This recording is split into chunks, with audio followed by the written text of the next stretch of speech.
reason that animal experimentation is an issue which bothers a lot of people is not simply that animals are killed, but that they do suffer in laboratories.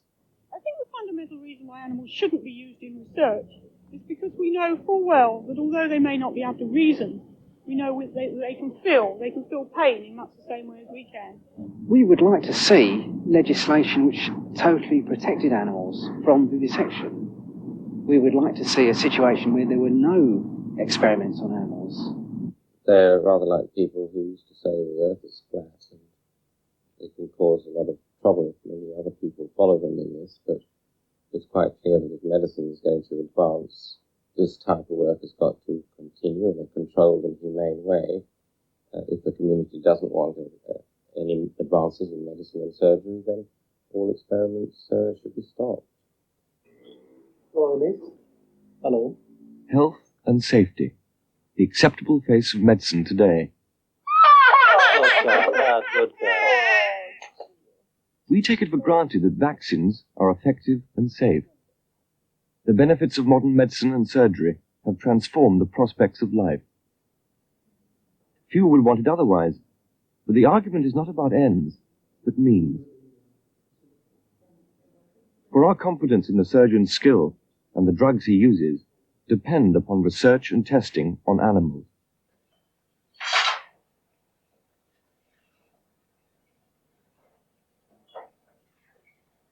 The same is true of almost everything we use around the home. Washing up liquid in the kitchen sink, spray-on oven cleaner, furniture polish in the dining room. Whatever we touch, we expect absolute safety. The price of our sense of security is experiments on animals. 4.5 million of them a year, 90,000 a week. Almost 2/3 of these are safety and screening tests, everything from pharmaceutical and household products to farm and garden sprays. The remaining third are used in medical, scientific, and agricultural research. The most widely used species are mice, almost 3 million of them a year at the last count. With a further 1 million rats, the rodent contribution to animal experiments is 86% of the total.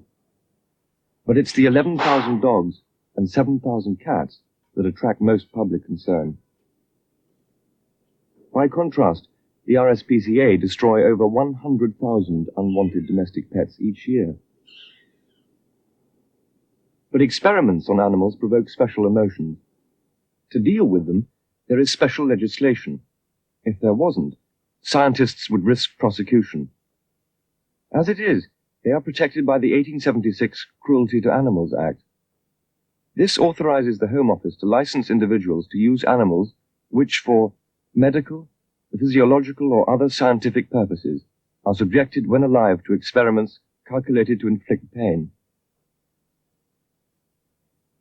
Attached to every license is the condition that if an animal at any time during an experiment suffers severe pain, which is likely to endure, that animal must be painlessly killed. I think the Act is a farce.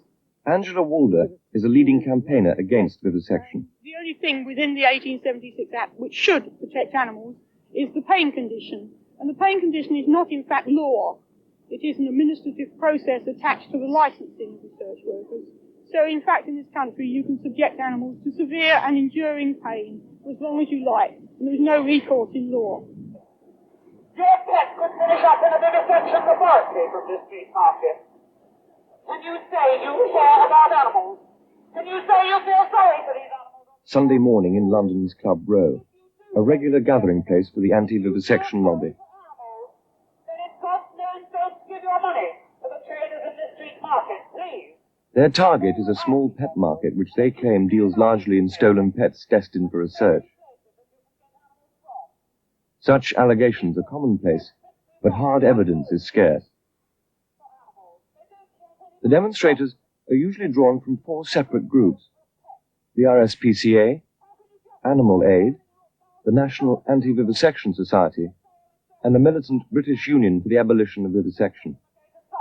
By now believe that the British Union for Abolition of Vivisection will go out very much more to support the activists within the movement. They've tried for 100 years to get reform by political means and by using the political, hopefully democratic process, and it obviously doesn't work.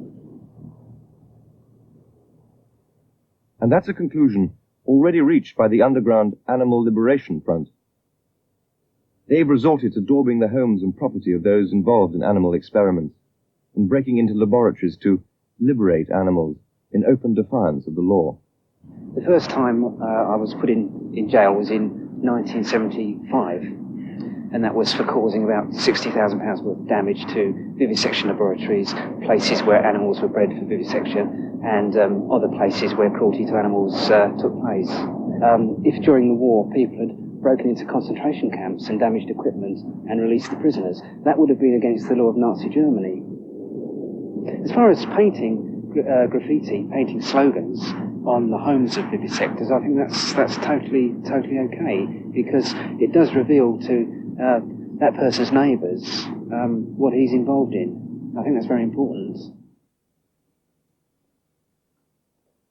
The activities of the Animal Liberation Front may have caught the sympathy of certain Fleet Street tabloids. Note, the beagle was rescued rather than stolen. But they've also made the research establishment nervous and defensive. Where permission to film was granted, it was usually conditional. No identification of the company or location. No interviews. No faces. All for fear of attracting the attention of the ALF. It was left to industry spokesmen to do the talking. Certainly there is fear because... Dr. Eric Snell represents Britain's huge pharmaceutical industry. They've managed very skillfully to ignore the benefits of medical experimentation in their propaganda and the fact that this largely carried out on rodents, and to emphasize instead on a very misleading, exaggerated and lurid campaign of advertising that is portraying quite the wrong picture of the majority of this type of animal experimentation. The people don't want to be identified if they're working in laboratories. Lord Perry presents the case for the scientists. But there are a small group of extremists who have been indulging in, frankly, criminal activities. There have been attacks on laboratories, and worse than that, attacks on people's private property and threats to their wives and children. And no wonder they are reluctant to be exposed to that sort of thing. I certainly wouldn't call them animal lovers, no. David Walker speaks for Britain's 6 contract research laboratories. We deplore the violence, the theft, and the criminal acts of the anti-vivisection lobby, particularly the ALF. The attack we sustained, the theft that we incurred, was during the night, but recently, life science research, this was a daylight attack and theft of beagles with considerable damage to microscopes and other equipment in broad daylight. The break-in at Life Science in Essex one quiet Sunday afternoon was a typical ALF operation. Ignoring the lone security guard at the main gates, the raiders burst through the rear entrance. Armed with iron bars and wire cutters, they headed for the nearest laboratory building. Files were taken, microscopes and other equipment were wrecked. A van parked outside was also badly damaged. As the police arrived, the raiders fled, taking 5 beagles with them. It was all over in minutes.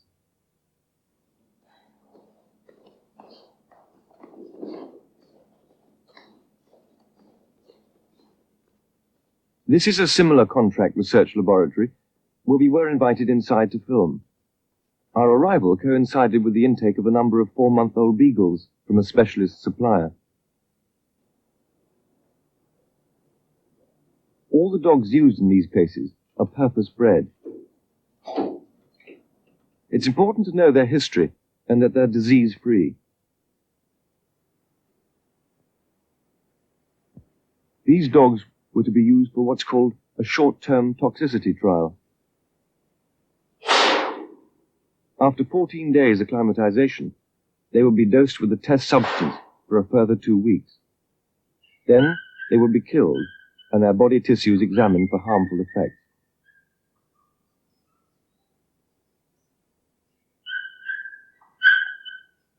Beagles are a favoured breed for this sort of work because their short hair makes them easy to handle and keep clean. They have a friendly nature and react well to confinement. These specially bred dogs are expensive. They cost the laboratories up to £300 each.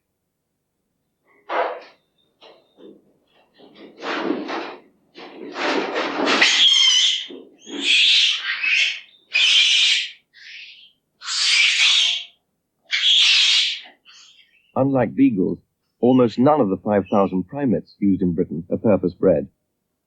Over 80% of them are caught in the wild, like these baboons from East Africa. They are still quite common.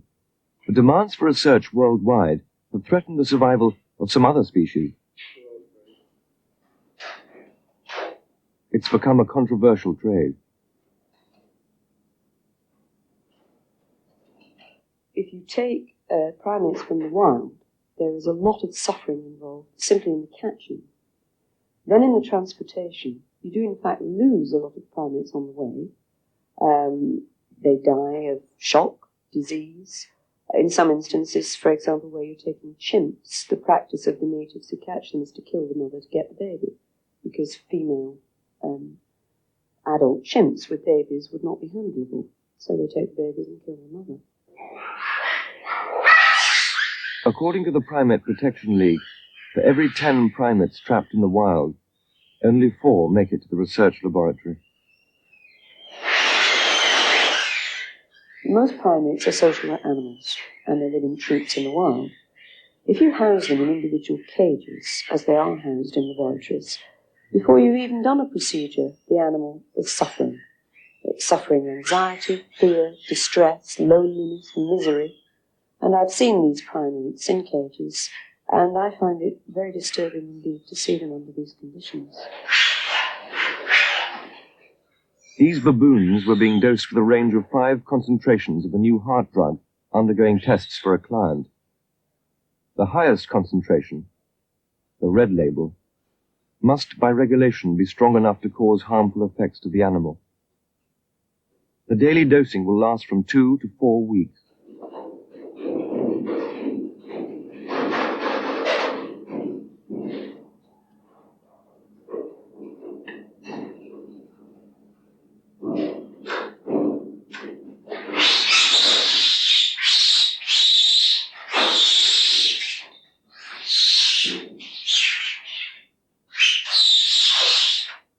This sort of test, called a subacute toxicity trial, is compulsory for all new medicines and drugs destined for the commercial market. Again, by law, these products must be tested on at least 2 different species, one of which must be a non-rodent. With drugs intended for use in man, that non-rodent is usually a primate. One never knows exactly what the likely human toxicity of a chemical is going to be until it's used in man. These animal tests are only a guide, and each animal may react differently.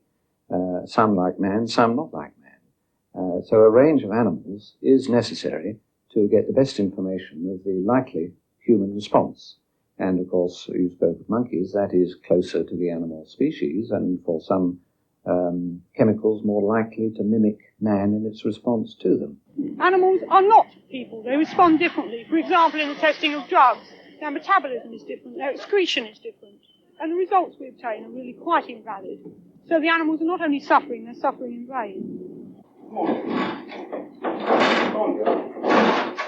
The design of the primate cages has one special feature. The back can be cranked forward to restrain the animal at the front. This is used at the end of the test period, when the baboons are, in laboratory terminology, sacrificed.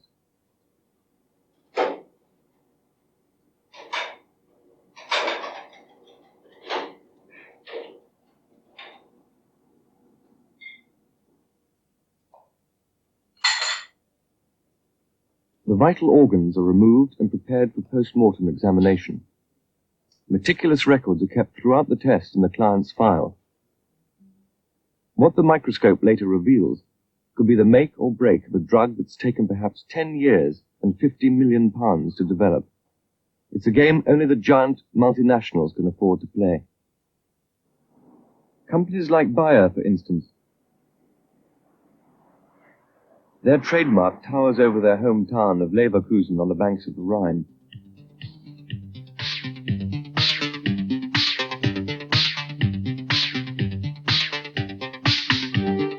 Bayer's fortunes were secured 80 years ago with the discovery of aspirin.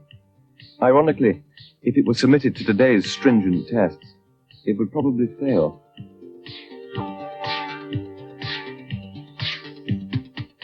Bayer now turn out over 500 different products. The competition to satisfy new markets is intense, but the legal consequences of letting just one drug slip through the safety net are enormous. The minimum animal testing program for all EEC countries is laid down in the rules governing medicaments in the European community. Most successful drugs, though, are marketed worldwide, and other countries, notably the United States and Japan, have different test standards.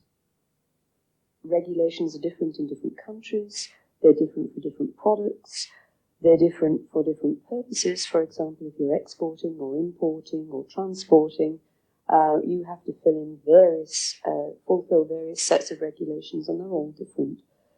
If these regulations were standardized, there would be a lot less repetition and duplication, and therefore you would reduce suffering immediately simply by doing that. But I think also they need to be modified, because in many instances they are not the most rational tests which are prescribed by the bureaucrats. For example, with the LD50 test, which is a very crude test using death as its endpoint, in many instances all the scientist needs to know is an approximate measure. He really wants to simply grade the chemical, whether it's very toxic, whether it's not too toxic, or whether it's not toxic at all. You don't need a precise LD50 figure for that.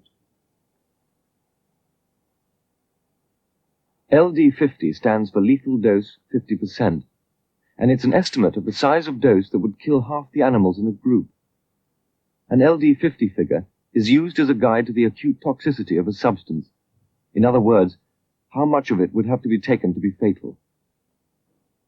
It is demanded for most new products, either for human use, like medicines and cosmetics, or products open to accidental misuse, like herbicides and cleaning materials. These rats are being used for an LD50 test on a sample of the insecticide malathion.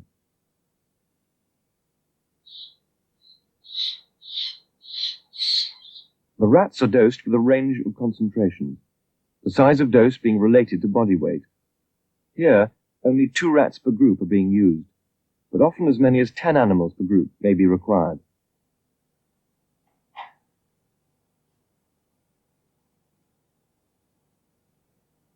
After an hour, some of the rats begin to show symptoms of distress, shivering, paralysis, and weeping from the eyes.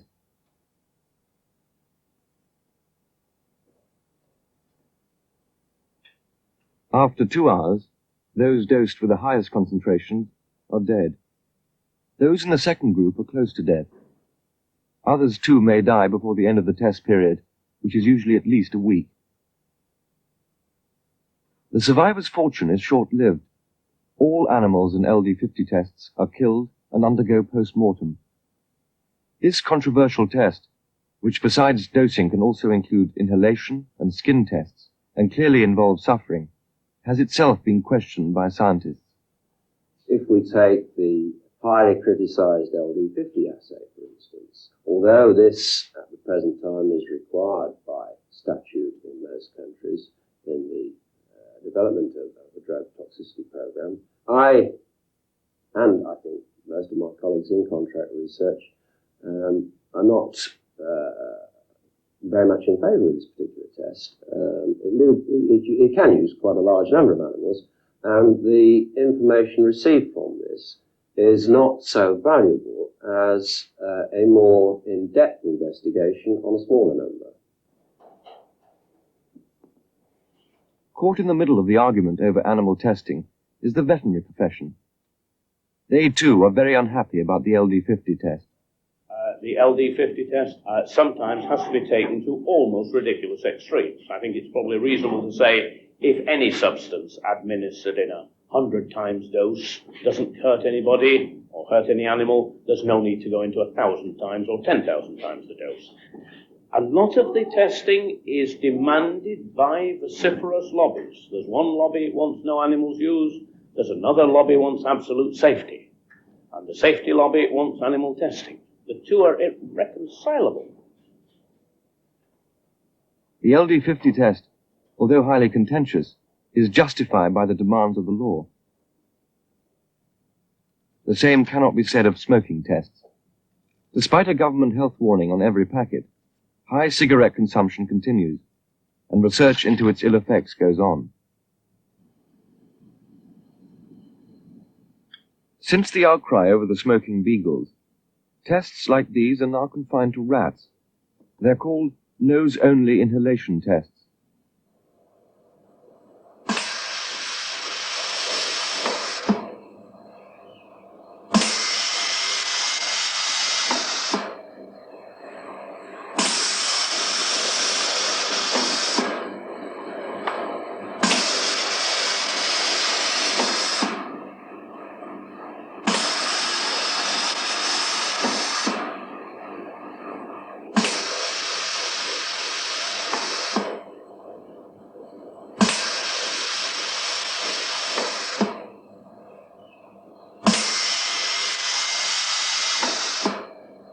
The rats spend an hour in the morning and an hour in the afternoon for up to 4 weeks, monitoring the middle tower strength. Meanwhile, the machine puffs 70 cigarettes an hour.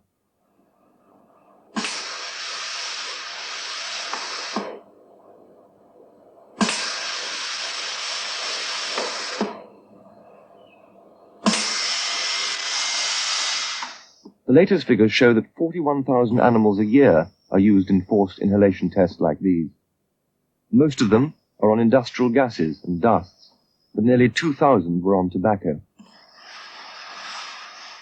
I would defend research on smoking materials by stating that there is, certainly with cigarette smoke, an enormous danger. It is probably the single biggest killer in the world nowadays.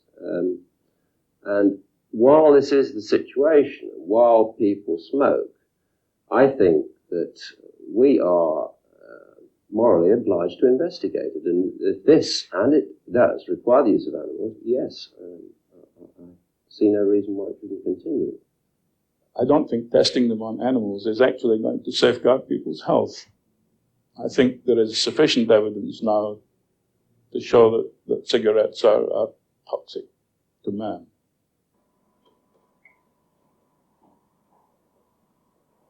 It would be wrong to assume that all experiments require the animals to be killed. These rabbits, for instance, can live for several years, and according to laboratory staff, suffer little more than a loss of dignity. They are being used in one of the commonest procedures, the pyrogen test. Quite simply, this is a test to detect unwanted toxins, called pyrogens, which, if present, will cause a rise in body temperature. Each rabbit is equipped with a rectal temperature probe and put into a restraining yoke.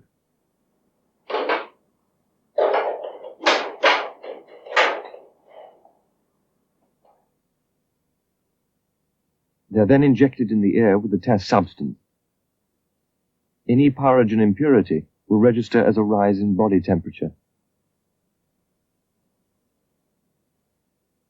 The rabbits may sit there for several hours, and they can undergo this test as often as once a week.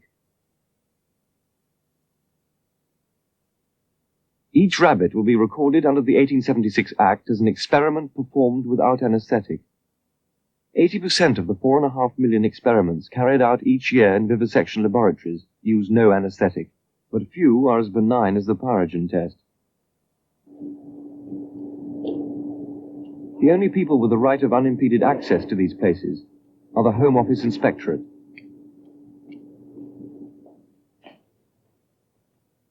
There are just 15 inspectors to cover the whole of Britain. 8 of them are vets, 7 are doctors. With 550 registered places and 21,000 licensees to inspect, their role is more administrator than policeman. There's going to come a time when you're going to have to replace some of these racks, you know. Yes, we're looking into Think that of the more. budget next year. Frequency of visits can range from once a month to once a year, all of them supposedly random and unannounced. To get an idea of how random it is, you simply have to see me perhaps at Euston Station in the morning saying, well, I wonder where I should go this morning. They don't know I'm coming until I arrive. And we do find that our arrival and the name Home Office Inspector does strike a little awe in people's minds, and it does make them look at their consciences and see if they need dusting. And we aim to keep it that way. Yeah, they're pretty happy, I think. I'd just like to have a look at this lot. Yes, certainly. The rats in this room had been injected in the feet as part of an experiment. One of the duties of an inspector is to assess whether such a procedure falls within the pain condition of the license. We are dealing with an Act of Parliament which permits some pain. The question is how much, and bearing in mind that we have no actual units of measurement. However, if you see an animal and you get to know the signs, you have some idea of pain and discomfort, and gradually you build a sort of mental scale in your mind. I find it helpful actually to repeat the words of the condition on the licenses when I'm looking at these. Now, is that or is that not likely to endure? These kind of things come as a sort of balance, and one comes to a conclusion and one hopes it's the right one. But nevertheless, the one executive power we have is to stop an experiment immediately.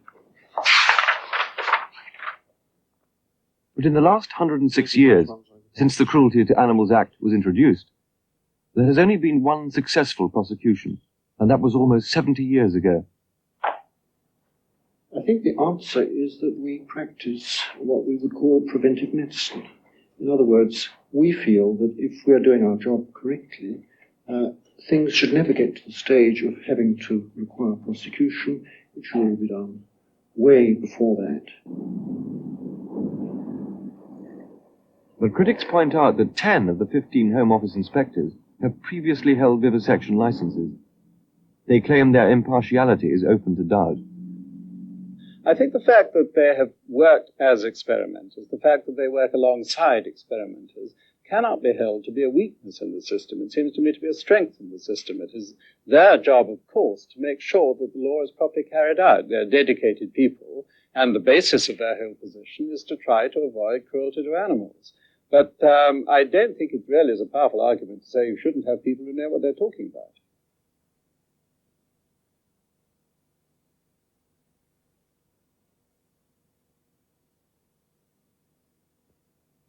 Something old, something new, something...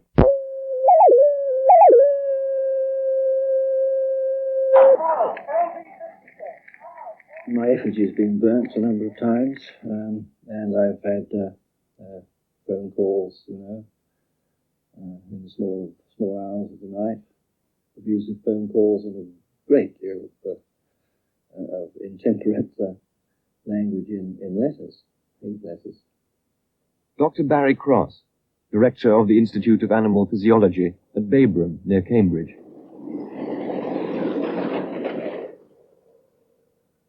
The privacy of this peaceful country house, with its sheep grazing in the park, was shattered 3 years ago by a hostile campaign in the press. Banner headlines proclaimed Babram Hall as Frankenstein's farm. Allegations were made of grotesque experiments. The Animal Liberation Front broke in and snatched some pictures. Fleet Street's demands for access were only partially met. Now some basic questions can be answered. This is a research institute, and its sole function is to advance knowledge related to animals, domestic animals primarily, so as to increase the production of food for the British population. In pursuit of those aims, a wide range of work is done at Babram. This is a simple behavior study on pigs, who've been taught to feed themselves by pressing a button. The dominant pig does all the work, while the other grabs what food it can before being heaved out of the way. More sophisticated studies use electrodes surgically implanted into the animal. This sheep has a small transmitter under the skin of its back, while an electrode on the horn completes the sensitive monitoring circuit. The animal's movements and heart rate in response to stress are recorded by a remote camera. Information provided by behavioral studies like these lead, it's claimed, to better conditions for animals on the farm. Other routine work on sheep is done on digestion and makes use of the so-called rumen fistula. This is a standard operation which has been used in agriculture for at least 50 years for studying digestive processes in ruminants. And it enables one to collect samples from the ingesta of the ruminant's stomach, which is totally different from the human. It's a big fermentation vat where lots of chemical processes go on, mediated by bacteria and fungi and so on. So there's no way really of deciding what nutrients are getting into the bloodstream except by actually plunging in and taking them out and analysing them. If you like, I can remove the bung so that you can see, first of all, that the operation provides no stress to the animal and enables one to collect samples from the large fermentation vat of the rumen quite simply. Of course, the sheep is a little bit camera shy, but otherwise she's a very friendly sheep and great pet in the biochemistry laboratory where we are at the moment. Come on. To complete this work on digestion, the sheep also has catheters inserted into the blood vessels entering and leaving the liver. This allows blood samples to be easily extracted.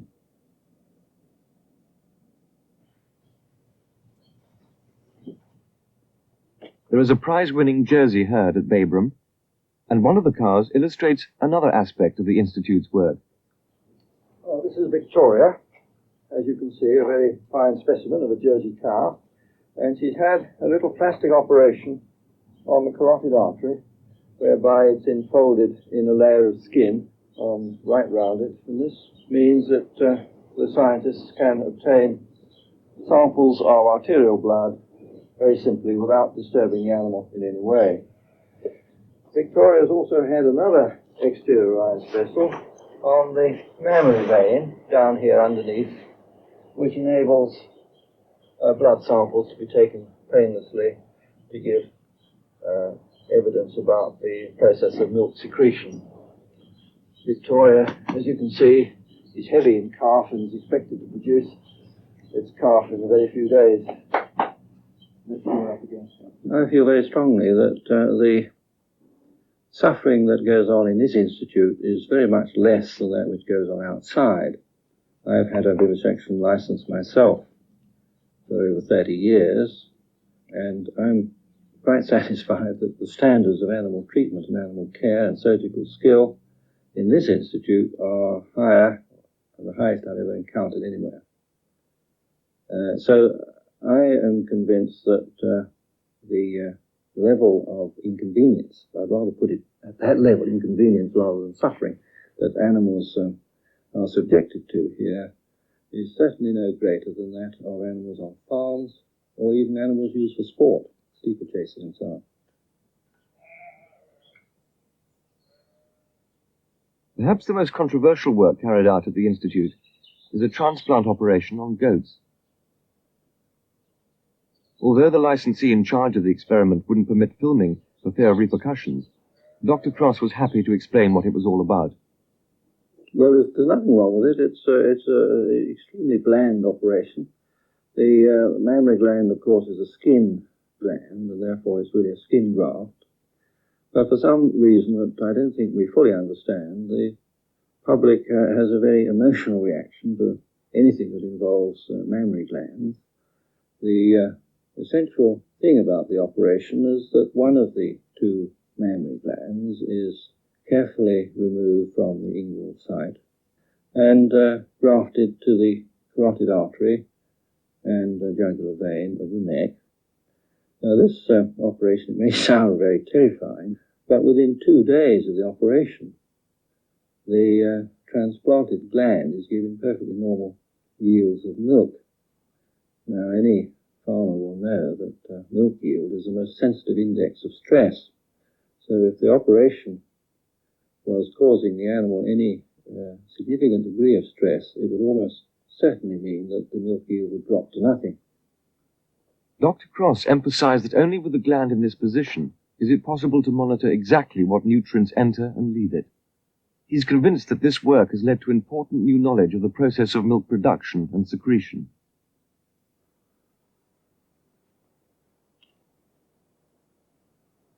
Other research to cause alarm in the press was work in genetics, the first successful crossing of a goat with a sheep. The innocent-looking result was Babysham, seen here with her goat mother and Barbary sheep father.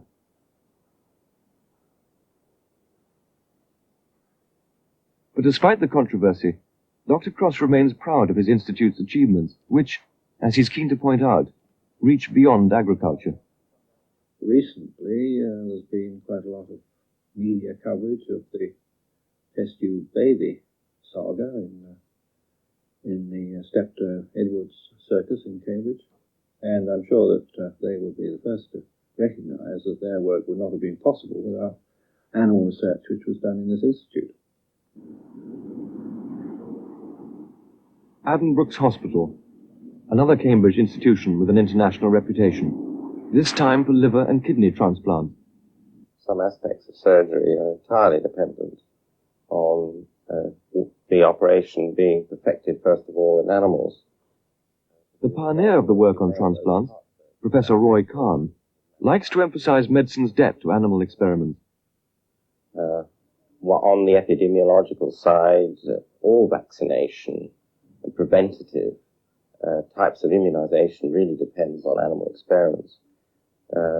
Another very good example is tuberculosis, which used to be a very major killer, and particularly again of young people in the United Kingdom. And this has been eliminated partly by the development of antibiotics, which had to be studied in animals, and also partly by the development of immunization, BCG, which again is something that is developed from animal experiments.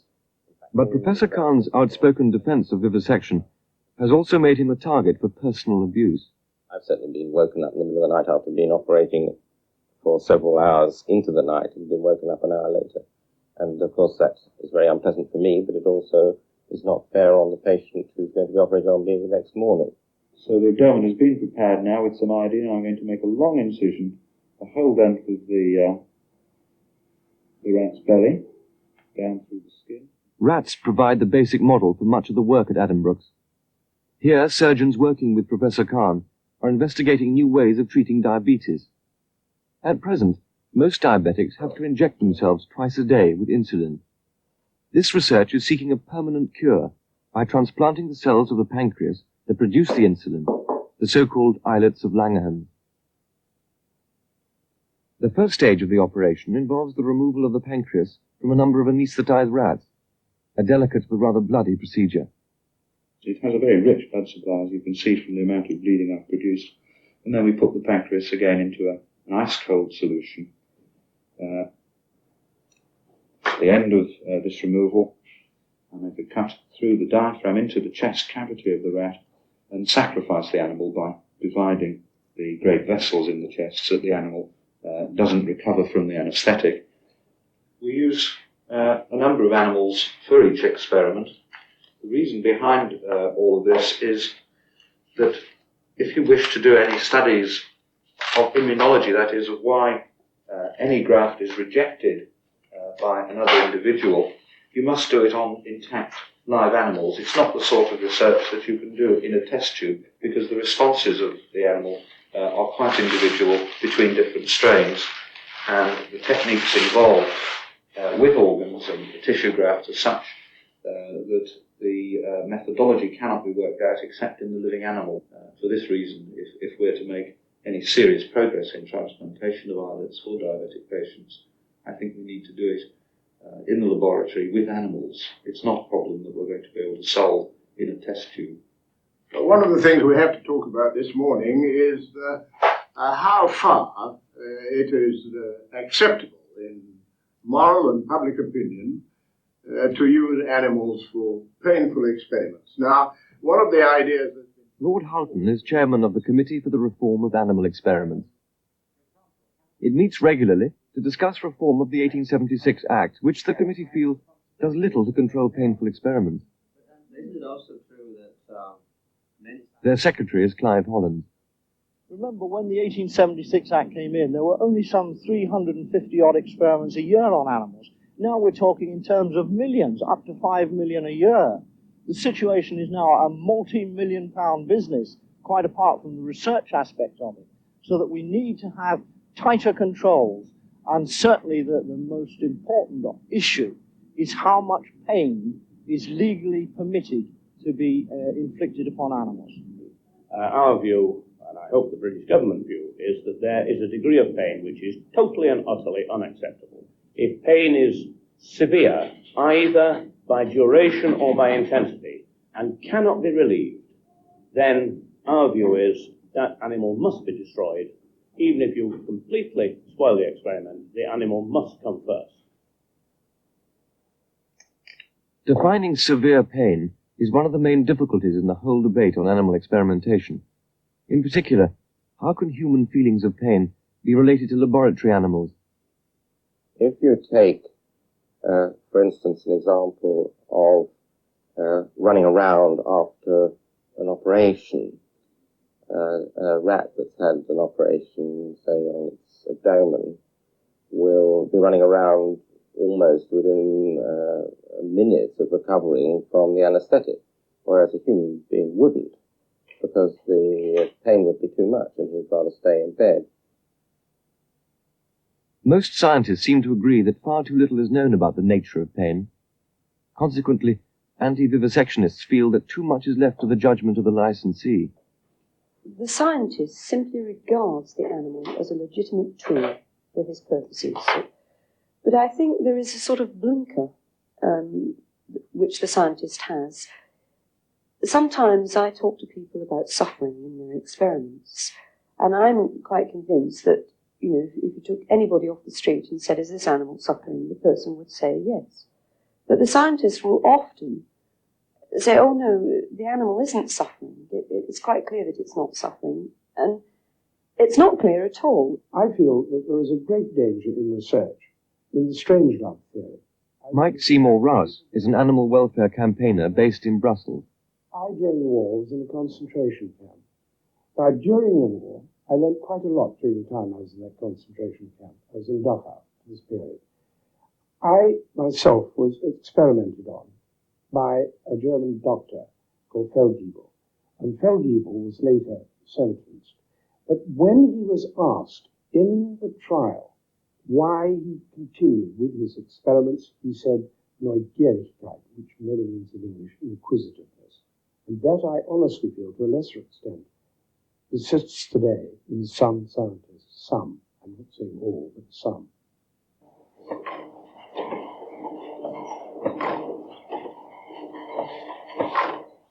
One of the most effective lobbies against painful experiments has been aimed at the highly sensitive area of cosmetic testing. Beauty in Britain is a billion-pound business, dominated by big international companies. Most of them are based in America, and much of the testing takes place there. The latest figures here show 31,000 cosmetic tests, less than 1% of the total, but still enough to attract the critics.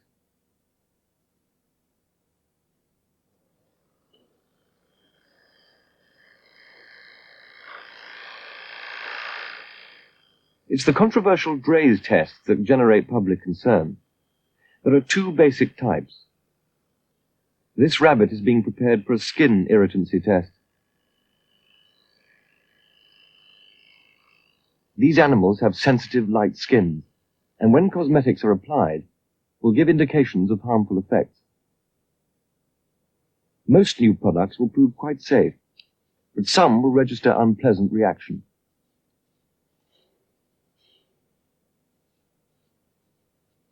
I think that unless we prevent new cosmetics coming on the market and simply say there won't be any more, but it's absolutely vital that you test them, because some of the people who get cosmetic supply their babies with tender skin, I wouldn't like to see new creams put onto babies' bottoms which were liable to produce dermatitis. I'd rather have them tested in animals. The other Drey's test is the eye irritancy test. Again, albino white rabbits are most often used. In this case, eye ointments are being tested, but other cosmetics and industrial products are also used in this way.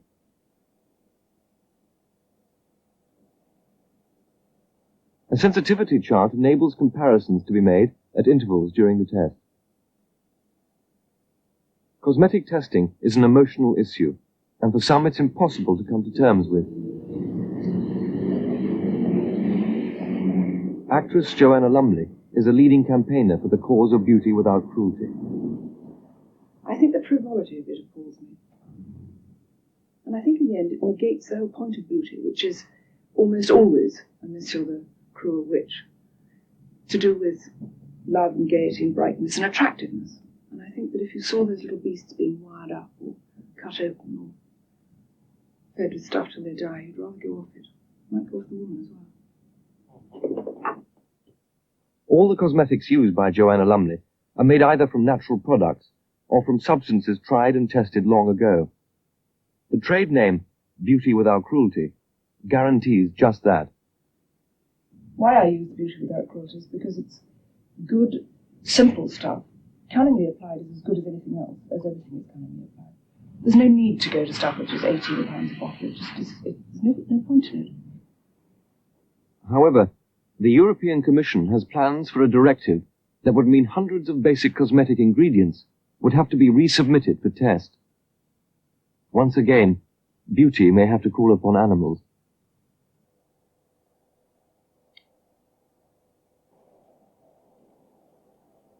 Meanwhile, the pressure for alternatives is growing. The Fund for the Replacement of Animals in Medical Experiments, FRAME for short, is a trust set up to promote such work. For instance, using tissue and cell cultures for measuring toxicity instead of animals. But the science is in its infancy, and meaningful substitutes could be a long time coming. I think most politicians are attracted by the idea that there could be substitutes for using animals in experiments. And most politicians are appalled at the prospect of health and safety regulations, which may be good in themselves, meaning that the numbers of animals will go up from some 4,700,000 2 years ago to some 25 million if these health and safety regulations are brought in.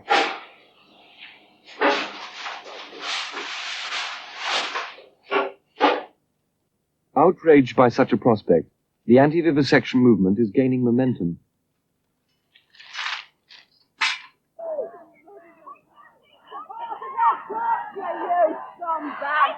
Raids on research laboratories and public demonstrations are becoming more frequent and increasingly violent. For many protesters, the issue is simple. All experiments on animals are morally unjustified and should be banned. They are confident they could live with the consequences. But for the more moderate members of the anti-lobby, who value the benefits to society of vivisection, the issue is more complicated. Hello. They claim there is too much secrecy and lack of openness, and seek to reduce the number of animal experiments by tightening up the existing act.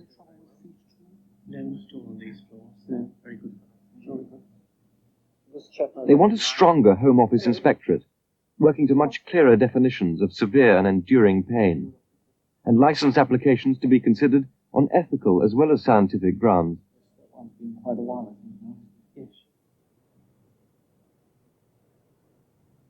The present government has pledged to update the 1876 Act, but time is running out. The demonstrations, the raids, the lobbying all add pressure. The animal welfare movement hasn't really understood how Parliament and politics works. the only way you get action is by putting sufficient pressure on politicians to force them to act. No government, neither a Conservative government nor, let us be candid, a Labour government, is going to stir up this particular hornet's nest in the 2 years running up to a general election. Somehow or another, excuses will be found to delay the legislation. The Act has not run out of steam. It's obsolescent and it needs to be changed, but it's not yet at the stage when we can say that there is a crisis if it has to continue in being for another year or so. But we want to move ahead as soon as we can.